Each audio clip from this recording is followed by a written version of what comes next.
Hello बच्चों, हाय, नमस्ते। कैसे हैं आप सब? उम्मीद है आप सब लोग अच्छे होंगे।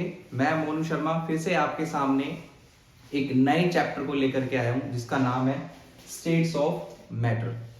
ये 11th क्लास का 5th चैप्टर है बच्चों। और इस चैप्टर के अंदर हम बेसिकली ज़्यादातर गैसियस स्टेट के बारे में पढ़ेंगे। वैसे आप सब लोगों को मालूम होगा कि जो मैटर की स्टेट होती है, कितने टाइप के मैटर होते हैं? There are 3 types. कौन कौन से होते हैं? Solid, liquid and gas. हमें इस चैप्टर के अंदर सबसे ज्यादा गैसियस स्टेट के बारे में रीड करना है। लिक्विड के बारे में थोड़ा सा लिटिल बिट आपको दिया हुआ है और सॉलिड के बारे में आप 12th क्लास में रीड करोगे। तो बच्चों, बेसिक चीजें आप जानते ही हो। सॉलिड जो होता है उसकी डेफिनेट वॉल्यूम होती है, डेफिनेट शेप होती है। लिक्विड जो है उसकी डेफिनेट वॉल्यूम होती है बट शेप नहीं होती। इसकी दोनों ही चीजें नहीं होती है, ना डेफिनेट वॉल्यूम होती है ना डेफिनेट शेप होती है। ये बहुत बेसिक चीजें हैं जो आप पढ़ रहे हो, ये मालूम है आपको। अब ये जो स्टेट होती है बच्चों, मैटर की जो स्टेट है, इनके बीच में कुछ फोर्सेस लगती हैं जिसकी वजह से ये सॉलिड की फॉर्म में है, लिक्विड की फॉर्म में, ये गैस की फॉर्म में। तो हम उन फोर्सेस को देखते हैं, उनके बारे में पढ़ते हैं कि कौन सी फोर्स है जो इन तीनों स्टेट्स के बीच में लगती है। तो उस फोर्स का नाम है इंटरमोलिक्यूलर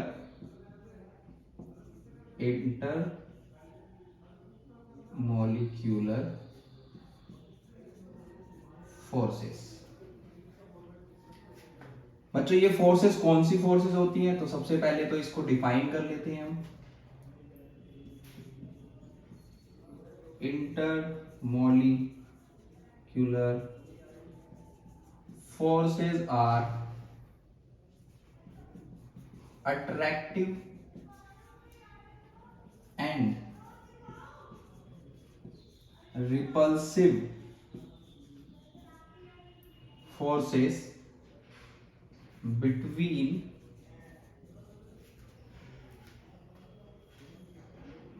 atoms and molecules। तीनों स्टेट के अंदर, सॉलिड, लिक्विड, गैस के अंदर जो है इंटरमोलिकुलर फोर्सेस होती हैं। और बेटा, ये जो फोर्सेस होती हैं ये डिपेंड करती है टेम्परेचर और प्रेशर पे। जैसे एग्जांपल ले लेते हैं, अगर आप कोई लिक्विड लेते हैं, जैसे पानी लेते हैं, अगर हम उसे बॉईल करते हैं तो उसकी स्टेट चेंज हो जाती है। उसके अंदर क्या होता है, पार्टिकल्स एक दूसरे से दूर भागते हैं। अगर आप उसे बॉईल कर रहे हो तो वाटर जो वेपर्स की फॉर्म में बाहर निकलता है। उसमें कौन सी फोर्स लग रही है? Repulsive forces. अब पानी को लो, वाटर को लो, फिर से आप उसे फ्रिज में ले जाके रखो। जैसे उसे फ्रीज करोगे उसमें कौन सी फोर्स लगेगी? अट्रैक्टिव फोर्सेस लगेगी। तो इन तीनों स्टेट के अंदर जो फोर्स लगती है that is known as intermolecular forces. ये अट्रैक्टिव भी होती है और रिपल्सिव भी होती है। तो इसके कुछ मेन पॉइंट लिखते हैं। ये जो फोर्सेस होती है ये बहुत वीक फोर्स होती है। इसमें लिख सकते हो, these forces are weak forces, क्योंकि इनके बीच का जो अट्रैक्शन होता है या रिपल्शन होता है, जो फोर्स लगती है वो बहुत वीक लगती है आपकी। सच फोर्सेस एग्जिस्ट, आप लिख सकते हैं such forces exist in the three forms of matter. और क्या प्रॉपर्टी होती है इसकी? ये रिस्पॉन्सिबल होती हैं। These forces are responsible for the structural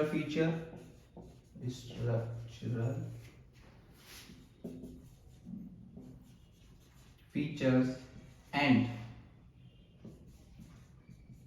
physical properties of the matter. आगे चलते हैं। आगे देखिए बच्चों, ये जो इंटरमोलिकुलर फोर्सेस हैं आपके पास, अट्रैक्टिव और रिपल्सिव, हमारे पास ये जो इंटरमोलिकुलर फोर्स होती है ये किस फोर्स को इंक्लूड नहीं करती? एक तो इलेक्ट्रोस्टैटिक फोर्स ऑफ अट्रैक्शन जो कि आयंस के बीच में होती है, पॉजिटिव और नेगेटिवली चार्ज पार्टिकल्स, और एक जिसमें कोवेलेंट बॉन्ड बनता है जिसमें शेयरिंग होती है इलेक्ट्रॉन्स की, उसमें ये वाली फोर्स जो है वो इंक्लूड नहीं होती। तो आप लिख सकते हैं intermolecular forces does not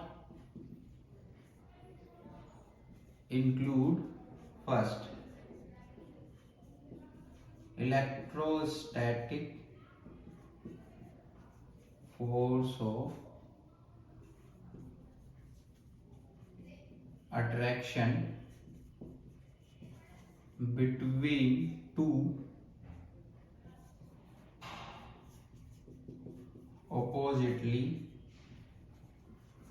charged ions and the force which hold the atoms by sharing of electrons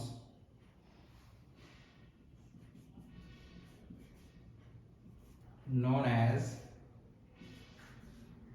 covalent force। तो इंटरमोलिकुलर फोर्सेस में बच्चों ये दो फोर्स इंक्लूड नहीं होंगी, इलेक्ट्रोस्टैटिक फोर्स बोल सकते हो और एक कोवेलेंट फोर्स बोल सकते हो। इसमें ऑपोजिटली चार्ज पार्टिकल में जो फोर्स लगती है उसे इलेक्ट्रोस्टैटिक फोर्स ऑफ अट्रैक्शन बोलते हैं, अगर शेयरिंग हो रही है तो उसे बोलते हैं कोवेलेंट फोर्स या कोवेलेंट बॉन्ड।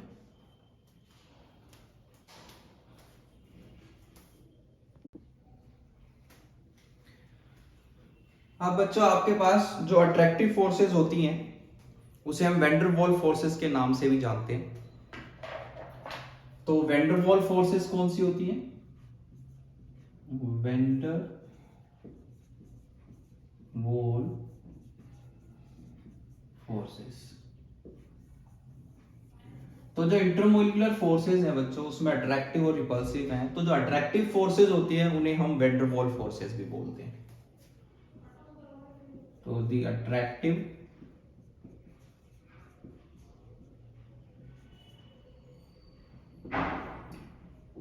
intermolecular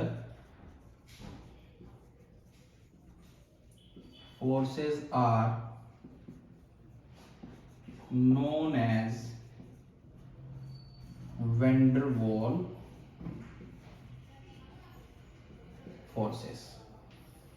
तो वैन डर वाल्स फोर्सेस जो है वो अट्रैक्टिव फोर्सेस होती है, और वैन डर वाल्स फोर्सेस जो हैं उसमें बहुत सारी फोर्सेस इंक्लूड होती हैं जो आगे आप इस चैप्टर में पढ़ोगे, रीड करोगे। तो अट्रैक्टिव फोर्सेस यानी कि वैन डर वाल्स फोर्सेस जो हैं उसके कुछ टाइप हैं। ये कितने टाइप की आपके पास? जैसे आपके पास फर्स्ट है डिस्पर्जन फोर्स, इसको हम लंडन फोर्स भी बोलते हैं। उसके बाद है आपके पास डायपोल डायपोल फोर्स, फिर है dipole induced dipole, and last में आता है आपका हाइड्रोजन बॉन्डिंग। तो वैन डर वाल्स जो फोर्सेस होती हैं वो किस वजह से अराइज होती हैं? तो आप लिख सकते हैं van der Waals forces arise due to first dispersion forces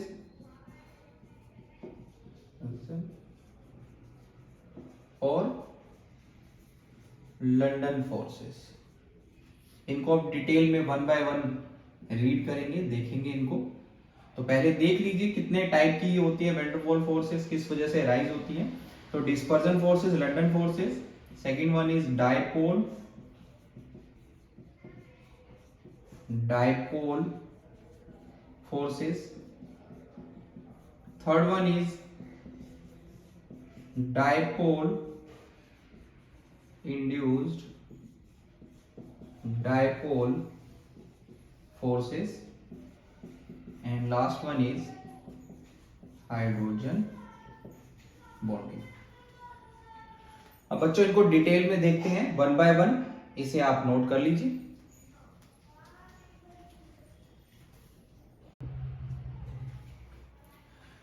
चलिए बच्चों अब देखते हैं. फर्स्ट सबसे पहले है हमारे पास लंदन फोर्सेस. तो लंदन फोर्सेस और डिस्पर्जन फोर्सेस. ये फोर्स कहां लगती है, किस मॉलिक्यूल में लगते हैं, किस एटम में लगते हैं, कैसे लगते हैं वो देखते हैं. तो लंदन फोर्सेस बच्चों एग्जिस्ट करती है बिटवीन नॉन पोलर मॉलिक्यूल्स और एटम्स के बीच में भी लगती है. तो एटम्स कौन से होने चाहिए, नोबल गैसेस. तो सबसे पहले देखिए कि इसके एग्जांपल देखिए कि किसके बीच में लगती है. तो ये जो फोर्स लगती है non polar molecules like Cl2, H2, N2, O2, जिसमें इलेक्ट्रॉन्स जो हैं दो एटम के बीच में शेयर होकर के बॉन्ड बनाते हैं. यानी कि जहां कोवलेंट बॉन्ड प्रेजेंट होता है उन्हें हम नॉन पोलर मॉलिक्यूल बोलते हैं. और ये फोर्स कहां एग्जिस्ट करती है, noble gases. Noble gases like helium, neon, argon etcetera. तो देखिए कैसे ये एक्ट करती है. मान लीजिए आपके पास दो एटम है ए एंड बी. इसमें जो चार्ज का डिस्ट्रीब्यूशन है, मान लीजिए नोबल गैस है कोई, हीलियम है, चार्ज डिस्ट्रीब्यूशन जो है वो सिमेट्रिकल है, इसमें भी सिमेट्रिकल है. बट इस पे ऊपर अगर कोई आप प्रेशर लगाते हैं या कोई टेम्परेचर चेंज करते हैं, क्योंकि इलेक्ट्रॉन जो है वो इसके चारों तरफ रिवॉल्व करते हैं, कोई फोर्स से या प्रेशर से जैसे इसके ऊपर कुछ लगता है तो इसका जो इलेक्ट्रॉनिक चार्ज डिस्ट्रीब्यूशन है फॉर ए स्मॉल टाइम वो जो होता है डिस्टर्ब हो जाता है, चेंज हो जाता है. और जैसे ही वो डिस्टर्ब होगा इसमें पॉजिटिव चार्ज जो है वो एक तरफ और नेगेटिव चार्ज जो है वो एक तरफ, इलेक्ट्रॉन जो है वो एक तरफ और प्रोटॉन जो है जहां पॉजिटिव चार्ज होता है वो एक तरफ. मींस यहां पे एक डायपोल जो है वो स्टैब्लिश हो जाता है जिसको बोलते हैं इंस्टेंटेनियस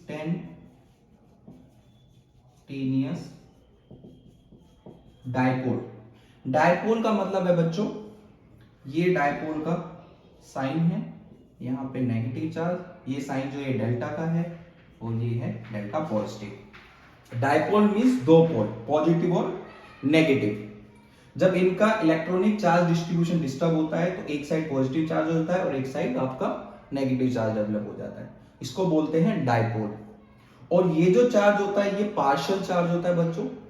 हमारे पास एक इलेक्ट्रॉन पे जो चार्ज होता है 1.6 इंटू 10⁻⁻19 कूलम. तो ये जो चार्ज है वन इलेक्ट्रॉन के ऊपर इससे कम चार्ज होता है, इसको बोलते हैं partial charge.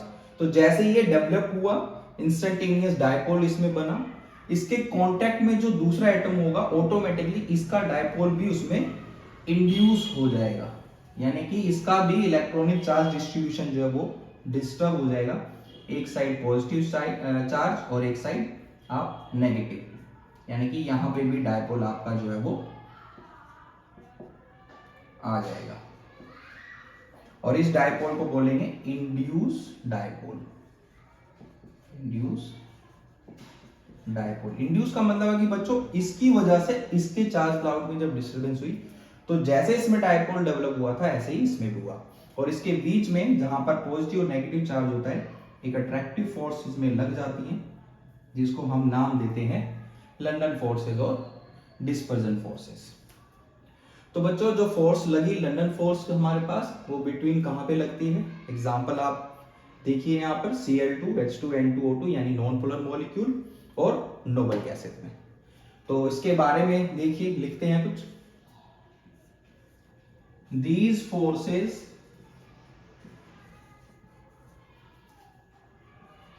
are present in non-polar and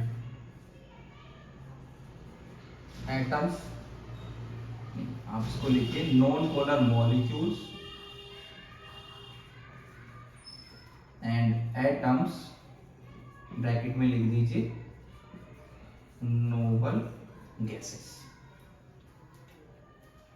दूसरा, ये जो फोर्सेस होती हैं ये अट्रैक्टिव होती हैं, तो these forces are attractive, these forces are attractive. और क्या होता है इसमें, ये जो फोर्स लगती है बेटा, जितना डिस्टेंस इसका कम होगा, मतलब डिस्टेंस के इनवर्सली प्रोपोर्शनल, तो ये शॉर्ट रेंज ऑर्डर के लिए होती हैं। तो these forces are short range, means distance कम होना चाहिए। तो ये होता है जो फोर्स है या एनर्जी है वो इनवर्सली प्रोपोर्शनल 1/r⁶। आर क्या है, डिस्टेंस बिटवीन टू एटम्स। और आप क्या लिख सकते हैं इसमें, ये जो फोर्सेस होती हैं आपकी, इसमें जो डेवलप होता है ये डायपोल, ये टेम्परेरी होता है, परमानेंट नहीं होता, टेम्परेरी। तो टेम्परेरी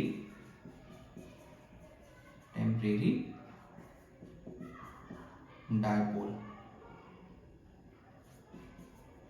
टेम्परेरी डायपोल। और इन फोर्सेस की वजह से ये कंडेंस होती है नोबल गैसेस और लिक्विड में चेंज हो जाती है। इस फोर्स की जो स्ट्रेंथ होती है बच्चों, वो पोलराइजिबिलिटी पे डिपेंड करती है।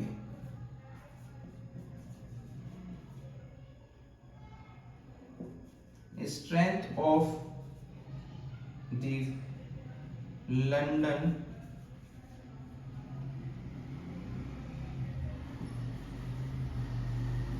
forces are depends on the polarizability। अभी पोलराइजिबिलिटी क्या होती है, वो जो डेवलपमेंट ऑफ पॉजिटिव और नेगेटिव चार्ज, यानी कि जो डायपोल इस पे डेवलप हुआ, जो बना, उसे ही पोलराइजिबिलिटी बोलते हैं। और पोलराइजिबिलिटी जो होती है एटम के साइज पे डिपेंड करती है। तो जितना साइज बड़ा होगा उतना ज्यादा पोलराइजिंग पावर उसकी होगी, और जितनी ज्यादा पोलराइजिंग पावर होगी उतनी ही ये जो है फोर्स आपकी स्ट्रॉन्ग होगी, उसकी स्ट्रेंथ जो है वो ज्यादा होगी। तो बच्चों ये है लंदन फोर्स, इसको आप नोट कर लीजिए।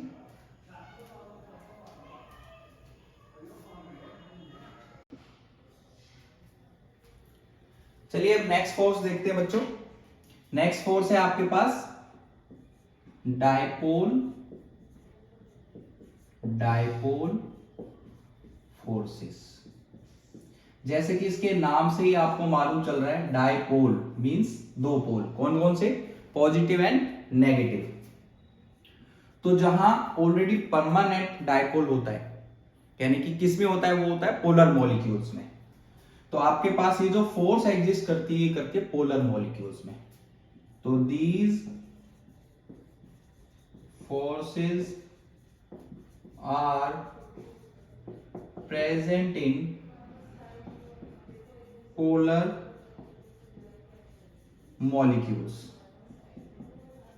For example, polar molecules कौन से होते हैं, like HCl, HF, H2O, NH3। इसमें एक पॉजिटिव चार्ज होगा, एक नेगेटिव चार्ज होगा। कैसे होगा वो भी देख लेते हैं। HCl partially negative charge, partially positive charge. Chlorine जो है वो मोर इलेक्ट्रोनेगेटिव एलिमेंट है। हाइड्रोजन और क्लोरीन के बीच में जो बॉन्ड बना हुआ है, इसके जो चार्ज क्लाउड होगा, क्लोरीन जो है उसको अपनी तरफ अट्रैक्ट करेगा, क्योंकि इसका अट्रैक्टिंग पावर ज्यादा है। तो इसमें पार्शियल नेगेटिव चार्ज डेवलप होगा और इसमें पार्शियल पॉजिटिव चार्ज डेवलप होगा। सिमिलरली HF पे भी नेगेटिव और पॉजिटिव चार्ज। वाटर को देख लीजिए, oxygen, hydrogen, hydrogen, partially positive और इस पे पार्शली नेगेटिव चार्ज। ऐसे NH3 है, नाइट्रोजन, जो ज्यादा इलेक्ट्रोनेगेटिव होगा वो इलेक्ट्रॉन को अपनी तरफ अट्रैक्ट करेगा, तो उस पर पार्शली नेगेटिव चार्ज। बाकी हाइड्रोजन पे पॉजिटिव चार्ज, 3 हाइड्रोजन है, इस पे पॉजिटिव चार्ज लगा दीजिए, हाइड्रोजन। ठीक है, तो इनको बोलते हैं पोलर मॉलिक्यूल। और इनमें जो डायपोल होता है वो क्या होता है, परमानेंट। तो permanent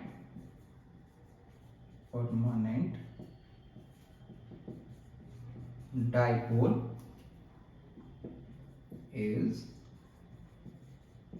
present in these forces. ठीक है, अच्छा कैसे वर्क करती हैं? जैसे लंदन फोर्सेस थी वैसे इसमें आप मान लीजिए आपके पास HCl मॉलिक्यूल है, तो ये बना देते हैं, यहाँ पे Cl ले लीजिए, यहाँ पे H ले लीजिए, इस पे पार्शली नेगेटिव, इस पे पार्शली पॉजिटिव। से दूसरा ले लीजिए HCl, पार्शली पॉजिटिव और Cl पे पार्शली नेगेटिव। तो यहाँ पे नेगेटिव है, यहाँ पॉजिटिव है, और ऑलरेडी परमानेंट डायपोल है, तो आप यहाँ पे लिख भी सकते हैं, इसमें लिख दीजिए परमानेंट डायपोल। ठीक है, उसके बाद क्या होगा, इनके बीच में एक फोर्स लगेगी, यहाँ पे नेगेटिव है, यहाँ पॉजिटिव है, दोनों के बीच में एक फोर्स लग जाएगी। इस फोर्स को हम बोलते हैं डायपोल डायपोल फोर्सेस। अब ये वाली जो फोर्स होती है ये भी बच्चों शॉर्ट रेंज होती है, बट इसमें दो कंडीशन होती है, एक होती है स्टेशनरी की और एक होती है रोटेटिंग की। तो स्टेशनरी मॉलिक्यूल्स कहां पे होंगे, जहां सॉलिड स्टेट होगी, और जहां पर आपका लिक्विड और गैस होंगे वहां पे वो रोटेट करेंगे, मूव करेंगे। तो यहां पर पहले आप लिख दीजिए these forces are short range, मतलब बहुत कम डिस्टेंस के लिए होती है। तो इसमें लिखिए पहले फॉर स्टेशनरी मॉलिक्यूल्स, इसमें आप लिख सकते हैं F is inversely proportional to, जो स्टेशनरी का होता है बच्चों, स्टेशनरी में आपकी जो लगती है वो लगती है R की power 3,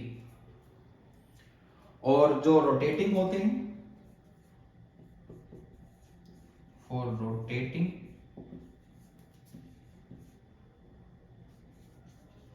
molecule F is inversely proportional to R की पावर 6।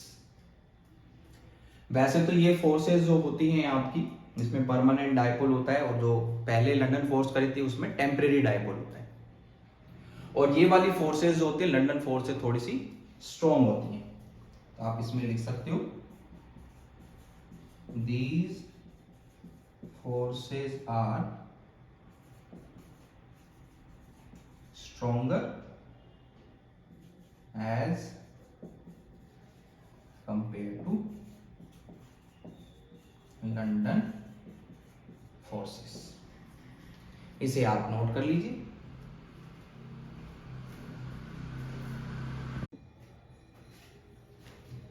नेक्स्ट फोर्स है बच्चों dipole induce dipole, dipole induced dipole forces. ये फोर्स जो होती है बच्चों ये एग्जिस्ट करती है between polar molecule and non polar molecule. London forces में कौन से थे, नॉन पोलर मॉलिक्यूल्स, और डायपोल डायपोल में कौन से थे, पोलर मॉलिक्यूल्स। तो अब एक ले लीजिए लंदन फोर्सेस से और एक ले लीजिए आप डायपोल डायपोल से। तो ये जो फोर्सेस एग्जिस्ट करती हैं, these forces are present between polar molecule and non-polar molecule having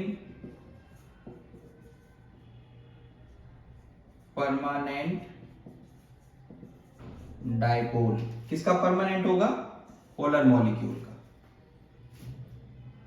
and one is lacking of permanent dipole. तो एक पोलर मॉलिक्यूल ले लीजिए, एक नॉन पोलर। तो आप मान लीजिए हमारे पास दो है, एक ले लेते हैं हम पोलर। तो पोलर में हो जाएगा आपके पास, एक हो जाएगा पॉजिटिव, एक हो जाएगा नेगेटिव। यहां ले लेते हैं पार्शली नेगेटिव, सॉरी इधर ले लीजिए पॉजिटिव, इधर ले लीजिए नेगेटिव। और एक है मेरे पास यहाँ पे, यहां लिख देते हैं पोलर मॉलिक्यूल, और ये हो जाएगा आपका नॉन पोलर मॉलिक्यूल। तो नॉन पोलर में जो इलेक्ट्रॉन का जो डिस्ट्रीब्यूशन होता है वो आपका सिमेट्रिकल होता है, और डायपोल के अंदर क्या होता है, एक साइड इलेक्ट्रॉन डेंसिटी क्या होती है, चार्ज डेंसिटी वो ज्यादा होती है, एक साइड कम होती है। तो इसमें ऑलरेडी पॉजिटिव नेगेटिव यानी कि इसमें डायपोल है पहले से ही आपके पास, बट इसमें नहीं है। लेकिन जैसे ही इसके कांटेक्ट में आएंगे तो याद कीजिए जैसे लंदन फोर्सेस में था कि अगर एक में डायपोल है तो दूसरे में अपने आप ऑटोमेटिकली इंड्यूस हो जाएगा। तो ये सिचुएशन इधर देख लेते हैं। इसका जब इसकी वजह से इसमें डायपोल क्या होगा, इंड्यूस होगा। तो ये यहां पर ऐसे बना दिया आपने, नेगेटिव पॉजिटिव, और इसको भी हमने डिस्टर्ब कर दिया। यहाँ पे आपका आ गया पॉजिटिव और ये आ गया नेगेटिव। यहां लिखिए परमानेंट डायपोल, और इसको लिखिए इंड्यूस्ड डायपोल, इंड्यूस्ड डायपोल। अब यहाँ पॉजिटिव या नेगेटिव दोनों के बीच में एक फोर्स लगेगी, इसको आप क्या बोलेंगे, डायपोल इंड्यूस्ड डायपोल। इसकी वजह से इसके अंदर भी डायपोल डेवलप हुआ और दोनों के बीच में एक फोर्स लगी जिसको नाम दिया गया डायपोल इंड्यूस्ड डायपोल फोर्स। ये भी बच्चों शॉर्ट रेंज की ऑर्डर होती हैं आपकी, जैसे लंदन फोर्सेस होती हैं। These forces are short range की होती हैं। इसमें जो फोर्स होगी जो इनके बीच में लगेगी वो इनवर्सली प्रोपोर्शनल होती है r की पावर 6। r क्या है बच्चों, इनके बीच का डिस्टेंस, ठीक है। इसके बाद आपके पास induced dipole movement depends upon the dipole movement. अब ये जो इंड्यूस्ड डायपोल मूवमेंट है ये किस पे डिपेंड करेगा, परमानेंट डायपोल मूवमेंट पे। तो आप लिखिए इसमें induce dipole movement depends on permanent dipole movement. क्योंकि जो आपके पास इसमें आएगा यहां पे कि इसमें जितना डायपोल, मतलब मैंने आपको बताया था पोलराइजेबिलिटी, अगर साइज बड़ा है एटम का तो पोलराइजेबिलिटी ज्यादा होगी, वो ज्यादा होगी तो आपके पास डायपोल मूवमेंट यानी कि नेगेटिव चार्ज जो है वो ज्यादा होगा, नेगेटिव पॉजिटिव। और अगर पोलराइजेबिलिटी इसकी ज्यादा है तो जितना इसमें ज्यादा होगा उतना ही इसमें डायपोल जो है वो इंड्यूस होगा। तो जो इसमें इंड्यूस हो रहा है डायपोल वो डिपेंड कर रहा है परमानेंट डायपोल। तो ये थी आपकी डायपोल इंड्यूस्ड डायपोल फोर्स। अब जो नेक्स्ट फोर्स है बच्चों हाइड्रोजन बॉन्ड, वो जो फोर्स है वो एक्चुअल में डायपोल फोर्स की तरह है, लेकिन वो कुछ ही मॉलिक्यूल में लगती है क्योंकि वो स्पेशल टाइप की फोर्स है। तो अब उसको देखते हैं, इतने आप इसको नोट कीजिए।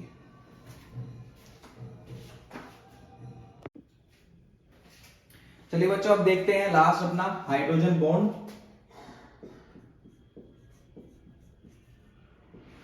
हाइड्रोजन बॉन्ड जो होता है बच्चों वो बनता है जब बॉन्डिंग होती है between hydrogen and more electronegative element like fluorine, oxygen and nitrogen. ये आपके मोर इलेक्ट्रोनेगेटिव एलिमेंट होते हैं। इनके साथ जब हाइड्रोजन का बॉन्ड बनता है तो that is known as hydrogen bond. मान लीजिए जैसे फ्लोरीन के साथ हाइड्रोजन बॉन्ड बनाता है तो आपका बनता है HF, ठीक है। ये इनके बीच में एक कोवेलेंट बॉन्ड प्रेजेंट है हाइड्रोजन और फ्लोरीन के बीच में। अब फ्लोरीन ज्यादा इलेक्ट्रोनेगेटिव एलिमेंट है तो इलेक्ट्रॉन क्लाउड को अपनी तरफ, जो भी चार्ज है या इनके बीच में जो दो इलेक्ट्रॉन है, इसको अपनी तरफ अट्रैक्ट करेगा और इस पे आएगा पार्शियली नेगेटिव चार्ज, इस पर आएगा पार्शियली पॉजिटिव चार्ज। तो बच्चों हाइड्रोजन बॉन्ड जो होता है वो यहां पर नहीं है, ये जो बना है हाइड्रोजन बॉन्ड होगा कि एक मॉलिक्यूल HF का, यानी कि इसका जो इलेक्ट्रोनेगेटिव एलिमेंट है वो दूसरे मॉलिक्यूल के हाइड्रोजन के साथ, यानी कि इस फ्लोरीन यानी कि electronegative element of one molecule and hydrogen atom of other molecule, इसके बीच में जो बॉन्ड बनेगा that is known as hydrogen bond. ये आगे और भी बना सकते हो इसको आप।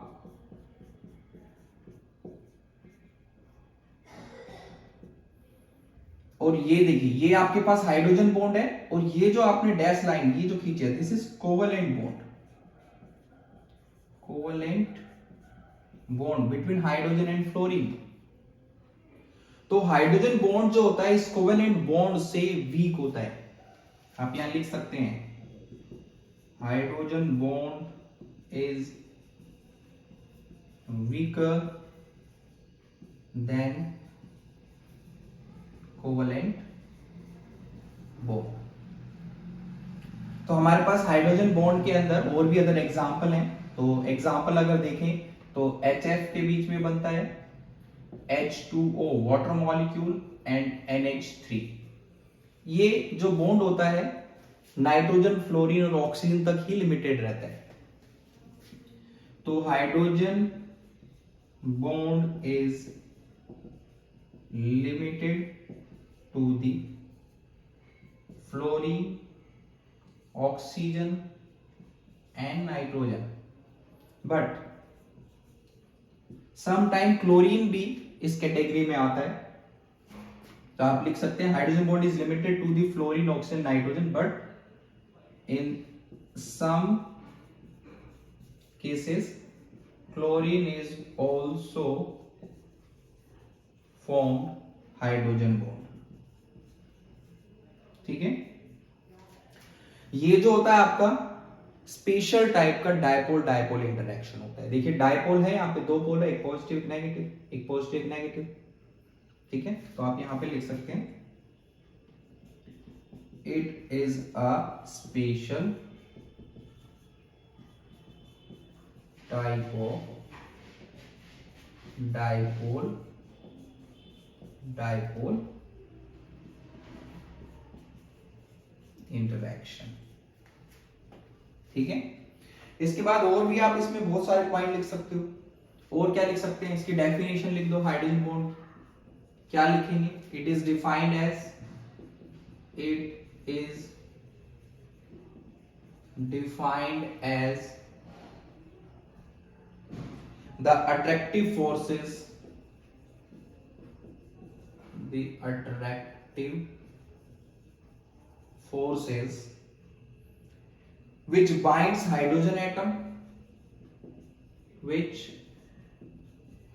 binds hydrogen atom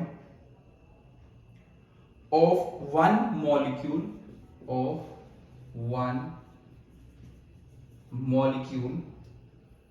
with the electronegative atom, with the electronegative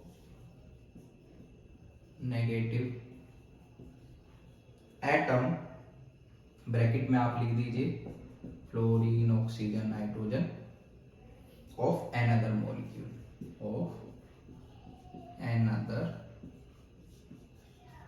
molecule.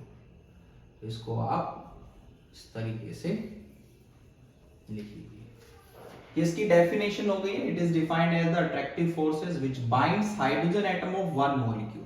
ये वन मॉलिक्यूल है, ये वाला, यहाँ पे ये हाइड्रोजन है, ये वाला मॉलिक्यूल ले लीजिए, ये हाइड्रोजन हो गया, with the electronegative atom of another molecule. ये दूसरा मॉलिक्यूल हो गया, इसका फ्लोरीन दूसरा है, तो इसके बीच में जो बॉन्ड बना दैट इज हाइड्रोजन बॉन्ड। और ये बहुत सारे कंपाउंड्स की प्रॉपर्टीज को बताता है, लाइक न्यूक्लिक एसिड और प्रोटीन्स वहां पर भी प्रेजेंट होता है। तो इनको आप आगे धीरे धीरे पढ़ते रहोगे, तो इसको भी आप नोट कर लीजिए।